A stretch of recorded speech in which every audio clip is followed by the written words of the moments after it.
The sleepy little community of Olalla, Washington is just across the Puget Sound from Seattle.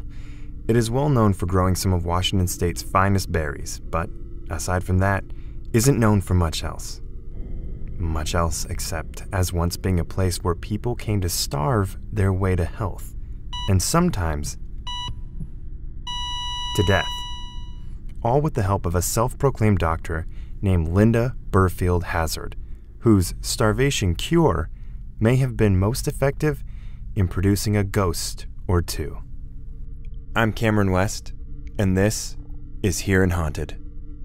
Hazzard turned her Olalla cottage into the Wilderness Heights Sanitarium, and from the 1890s until 1912, she rented the attic to wealthy patients who had come to experience her cure. She was not a medical doctor, but practiced a form of homeopathy. She wrote a book entitled Fasting for the Cure of Disease, in which she proclaimed her treatment could cure everything from cancer to constipation, and it was this book that gave her the first fasting specialist license in the States. The cure? Patients ate one small bowl of tomato or asparagus soup daily, along with a small orange, for over 40 days. This was coupled with long walks, enemas that would last for hours at a time, and vigorous massages where Hazzard would yell, "Eliminate!" while rubbing the body so hard she would leave deep bruises. Even crazier than this cure is the fact that all patients were free to leave Wilderness Heights whenever they wanted. But Dr. Hazzard and the cure held a strange power over them, promising to heal diseases that had no cures at the turn of the century, and so they stayed, subjecting themselves to the insane tortures of a madwoman. From the start, the simple loggers and fishermen of Olalla gave wide berth to Hazzard. The odd, intense woman didn't fit into their close-knit community. Hunters in the woods were startled by emaciated figures wandering slowly through the forest, like skeletons searching for their graves. The locals said Hazzard planted a tree for each person she killed and pointed to groves of new growth on her property. They said she threw their bodies into the canyons so the animals could eat their bones. And they nicknamed her property Starvation Heights. There were some who survived and left Olalla, but most never escaped the clutches of Hazzard. The number of deceased is not officially known, but estimates range from 24 to over 40, and possibly higher.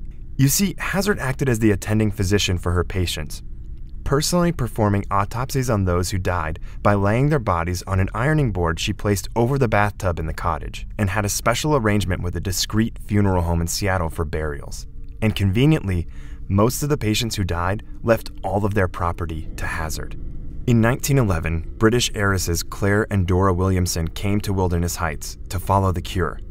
Both lost more than 50% of their body weight, and while Dora barely survived, Claire died. The British consulate went after Hazzard, and she was found guilty of manslaughter in 1913.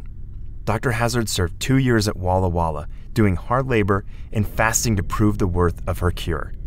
After her release, Hazzard was pardoned by the governor in exchange for agreeing that she would leave the United States, an agreement she later broke. She returned to Olalla in 1920 and built a large sanitarium and nursing home. This time, however, local authorities made sure none of her patients experienced the same fate as the Williamsons. It's documented that she firmly believed in her fasting cure and believed that people died because they were beyond help. The proof? Hazzard became ill in the 1940s and died while taking her own cure. Dr. Hazzard's strange story has been passed down through the whispers of locals, and it's said that people visiting the site where the sanitarium once stood can still hear screaming from the woods, and that those who died there may forever be trapped at Starvation Heights.